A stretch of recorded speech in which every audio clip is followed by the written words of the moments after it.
Welcome, Prince Institute. Exercise number 466. Sir Kailash Chandra, 100 words a minute. Ready? Start. Mr. Vice Chairman, sir, as a basic human need, shelter comes next only to food and clothing.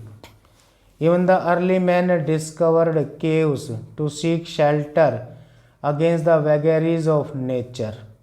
Today, with rising population, many of the developing countries have to cope with and suffer malnutrition, disease, illiteracy, and hunger. Yet, it is the housing problem which seems to be the most intractable one. About one fourth of the world's population is either houseless or lives in abysmally poor and unhealthy environment. In India, sir, according to the 2001 census, 2 lakh urban households and another 4 lakh rural households have been without shelter. Taking into account the overcrowding and the awful congestion and the need to replace the Kacha houses and repair the degraded and dilapidated ones, the actual housing deficit is to the tune of 59 lakhs in urban areas and 188 lakhs in rural areas. This deficit of housing is expected to rise to 39 million by the year 2010 AD. Sir, 25% of the urban population in India lives in slums which are without basic services. Another 20% of the urban population consists of households that are slum dwellers and live in single room units. Sir, this is the housing scenario in our country at the moment. In the early years of our planning, with the weak economy that was inherited at the time of independence, housing was not on the top of national agenda. The first priority obviously was to provide food for the people. A massive national program and endeavor has resulted in self-sufficiency in food, and we can be legitimately proud of our industrial progress also. In the sphere of communications and health services, we have made major strides, and the government has also intervened to ensure that clothing is provided reasonably to people in the country. With a fair amount of success in the other spheres, the attention now has obviously to turn to housing and, of course, to educate. In the last decade, quite a few schemes were promoted for encouraging housing activity. For the first time, a policy of housing has been formulated to grapple with the situation.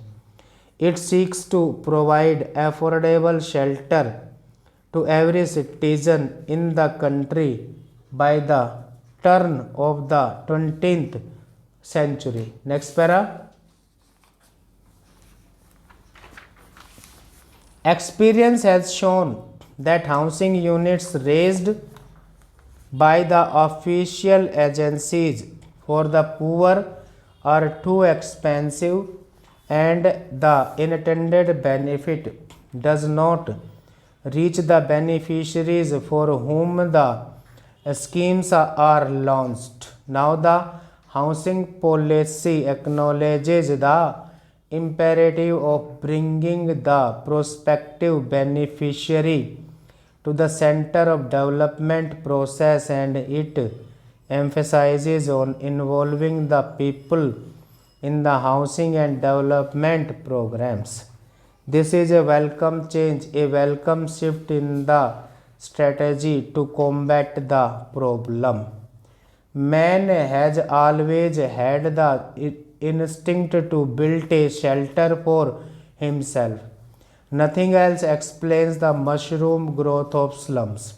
However, a slum dweller being in constant fear of being evicted from the land which he has encroached upon does not really spend much on building a shanty for himself, even by his own standard.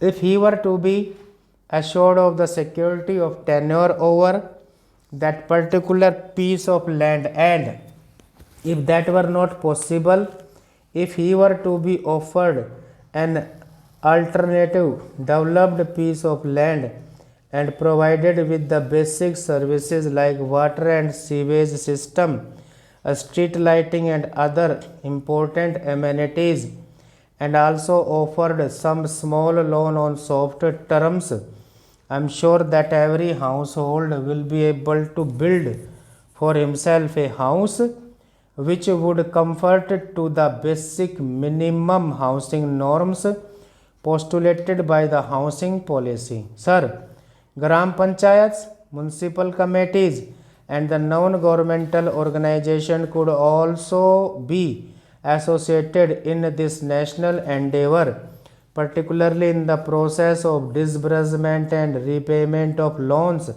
and also for encouraging the cooperative societies, thus relieving the government of some burdensome task.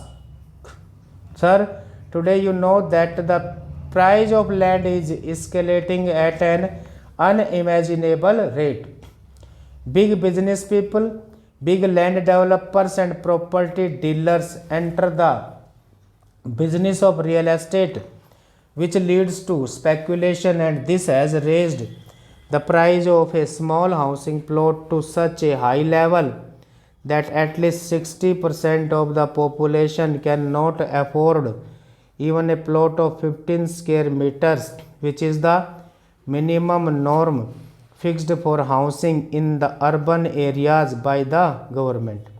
Sir, it is in this perspective that I say that any housing policy can serve a useful purpose only if the task of developing the land for housing purposes is taken over entirely by the government.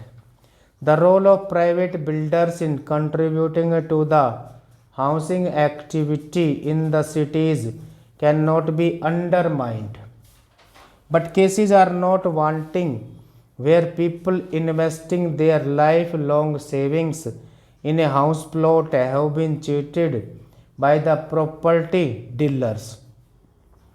Land mafias have come up in almost all the major towns and cities of the country. Stop.